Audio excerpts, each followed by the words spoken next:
Start of a new year, that's always a good time to negotiate a salary. And a recent study shows women earn about 82 cents for every dollar that a man made this year. Carolyn Dolezal is the CEO of C200. She joins us now. It's a Chicago-based nonprofit which focuses on advancing women in business. Thank you so much for being here today, because this is an issue for years and years and years has not changed. 82 cents? 82 cents on the dollar. The good news is in the mid-70s, the mid-1970s, it was 57 cents on the dollar. Oh, okay. However, as you know, from 82 cents to parity, we still have a way to go. So why do we still have a way to go in 2021, almost 2022? Should we be angry as you know what, and we weren't not going to take it anymore? I think it's an ongoing question. I think it's a system that's developed over time, and it tends to perpetuate itself. And I think there's some actions or activities we can do to close that gap a bit faster. Tell us why you think, you know, to Micah's point, why this gap, this gender pay gap still exists. It would seem to me that, you know, employers at this day and age would have everything to gain by paying equal dollar for equal work. How far away do you think we are to closing that gap so that it doesn't exist at all?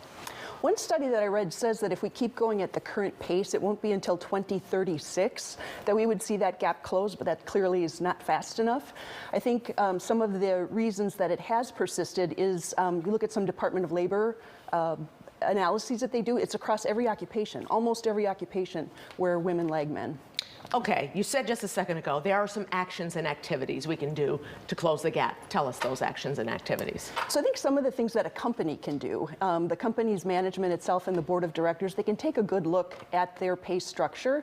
They can do a pay equity analysis and take a look at where are we, where are the gaps, how are we hiring, how are we promoting, how are we preparing women to be able to take on greater roles and responsibilities, and then with that knowledge, they can make some better choices and start to work to close those gaps over a reasonable period of time.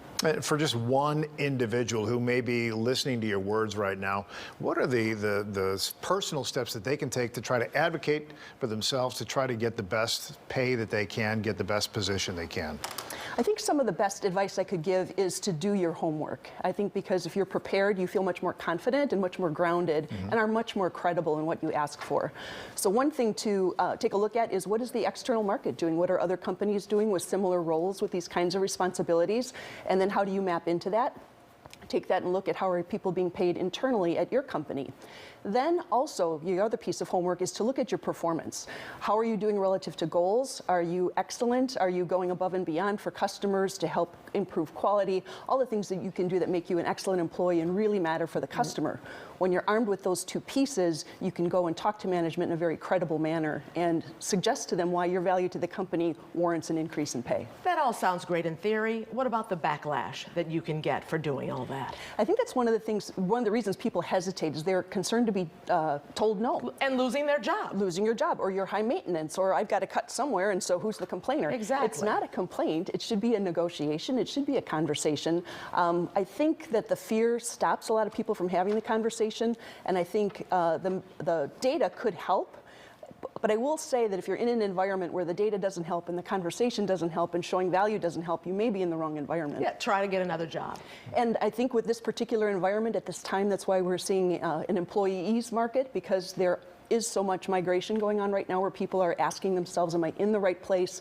Is this speaking to me? Am I making a contribution? Am I being rewarded? Now's the time to ask that question. Happy New Year. What are some of the things that your organization does, and how would you invite people to get into the fold? So we're a nonprofit organization that is educational content dedicated to helping advance women. So we would encourage people to engage with us on social media. We're on LinkedIn, we're on Instagram, and we're on Twitter. We also have our website of c200.org.